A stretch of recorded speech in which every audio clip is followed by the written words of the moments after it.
ఈరోజు హాస్పిటల్కి నేను కొంచెం లేట్గా వస్తాను. తమ్ముడు ఏమైనా కొట్టాడంట. నాన్న కొంచెం సీరియస్గా ఉన్నారు. వీడికి ఎన్నిసార్లు చెప్పినా వెంట కదా, తాగడం గొడవలు పెట్టుకోవడం అదే పని అయిపోయిందిరా వీడికి. అదే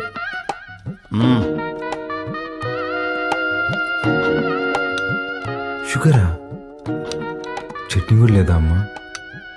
ఏమండి, బిడ్డ ఆకలికి తట్టుకోలేడండి. ఒకే ఒక ఉప్మా పెసరట్టు పెడతానండి, ప్లీజ్ అండి. నువ్వు ఇలాగే ఓవర్ యాక్టింగ్ చేస్తే రేపటి నుంచి నీకు కూడా ఒకే ఒక ఇడ్లీ పెట్టాల్సి వస్తుంది. అర్థం చేసుకో ప్లీజ్. చా పాప నాన్న, రాను రాను మరీ సాడీస్లో బిహేవ్ చేస్తున్నావు. ఇప్పుడు నేనేం చేయాలి? ఉద్యోగం చేయాలి. దానికంటే ముందు బయటకి టిఫిన్ చేయాలి. తమ్ముడు నా ఒక్క ఇడ్లీ కూడా తినేవలేదు.